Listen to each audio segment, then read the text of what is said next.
করা হবে না। জান্নাতে নারী এবং পুরুষ উভয়ের জন্য, শুধু পুরুষ জান্নাতে যাবে আর মেয়ে লোক যাবে না, এটা ঠিক নয়।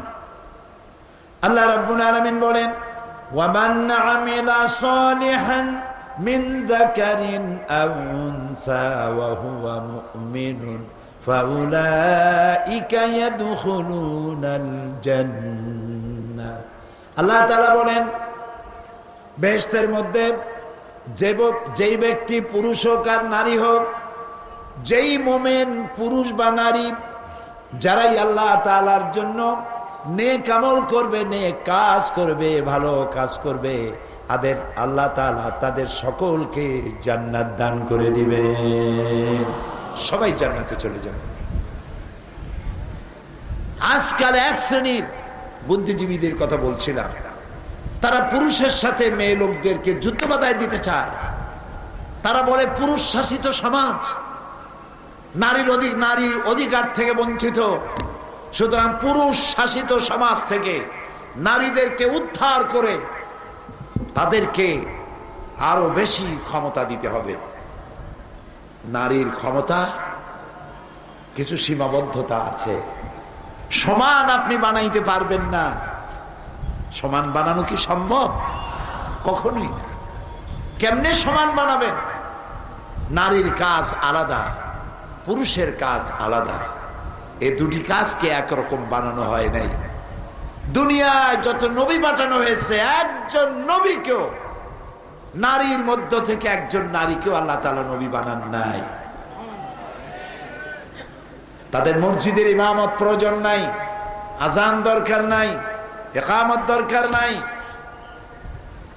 আমেরিকা এক জাহিল, এক মূর্খ মহিলাকে দিয়ে আমেরিকা এক মসজিদের ইমামতি করেছে। আজানও দিয়েছে একজন মহিলা, পিছনে নামাজ পড়ছে পুরুষেরা। কত বড় কপাল মোড়া! তারা বলে কোরআন শরীফে কোন জায়গায় আছে মেয়ে লোকেরা নামাজের ইমামতি করতে পারবে না? হাদিস শরীফে কোন জায়গায় আছে ইমামতি করতে পারবে না? তাহলে পাল্টা প্রশ্ন করতে হয় যে কোন জায়গায় আছে যে করতে পারবে? সুতরাং এ ধরনের মিথ্যে কথা বলে নারীদেরকে পুরুষের উপরে খেপাইতে চায়। আর আল্লাহ কি বলেন? আল্লাহ তাআলা বলছেন নারী এবং পুরুষ পরস্পরের শত্রু না। কি? আল্লাহ তাআলা বলেন, ওয়াল মুমিনুনা ওয়াল মুমিনাতি বা'দুহুম আউলিয়াউ বা'দ ইয়া'মুরুনা বিল মা'রুফি ওয়া ইয়ানহাউনা আনিল মুনকার। মুমিন পুরুষ আর মুমিন নারী উভয়ের জন্য বন্ধু স্বরূপ। তারা পরস্পরকে ভালো কাজের আদেশ দেয় আর অন্যায় কাজ থেকে তাদেরকে ফিরায় রাখে। নামাজ প্রতিষ্ঠা করে, যাকাত আদায় করে এবং আল্লাহ এবং রাসূলের আনুগত্য করে। এই ধরনের কাজ যারা করে, আল্লাহ তাআলা বলেন আমি অবশ্যই তাদেরকে কিয়ামতে পুরস্কৃত করব। সুতরাং নারী এবং পুরুষের মধ্যে ইসলাম কোনো তারতম্য করে নাই। বরং মেয়েদের যে মর্যাদা আল্লাহ তাআলা দিয়েছেন কোরআন শরীফে, হাদিস শরীফে, আপনি চিন্তা করে কুল পাবেন না। মেয়েদের কত মর্যাদা আমাদের সমাজের লোকেরা জানে না। বরং বারবার যদি কোন দম্পতির বারবার মেয়ে হয়, তাহলে সেই স্বামী শ্বশুর বাড়ি যাওয়া বন্ধ করে দেয়, পারলে অনশন ধর্মঘট করে, বউর সাথে কথা বলা বন্ধ করে দেয়। আচ্ছা আপনারা বলেন, যদি বউর বারবার মেয়ে হয়, পুত্র হয় না, সেজন্য কি বউ দায়ী? সেজন্য কি মেয়ে দায়ী? মানুষ যদি দায়ী হয়, তাহলে শুধু মেয়ে লোকটাই দায়ী হবে কেন? বেটা তুমিও তো দায়ী। এই জন্য কোরআনে কারিমে আল্লাহ তাআলা বলেছেন, আমি কাউকে কন্যা সন্তান দেই, কাউকে পুত্র সন্তান দেই। শুনতেছেন? কাউকে কি দেই? কন্যা। কাউকে কন্যা সন্তান দেই, কাউকে পুত্র সন্তান দেই, কাউকে কন্যাও দেই পুত্রও দেই, কাউকে কিছুই দেই না।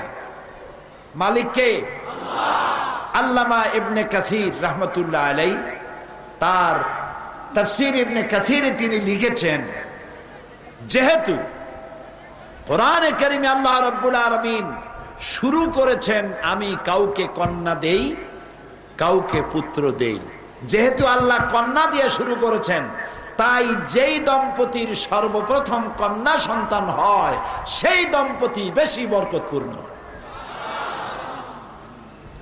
সুবহানাল্লাহ, আলহামদুলিল্লাহ। কারো যদি মেয়ে হয় ঘরে, আল্লাহ রাব্বুল আলামিনের হাবিব বলছেন, মান আলা জারিয়াতাইনি হাত্তা তাবলুগা জা ইয়াউমাল কিয়ামাতে আনা ওয়া হুয়া কাহাতাইনি ওয়া দাম্মা আসাবিআহু, রাওয়াহু মুসলিম।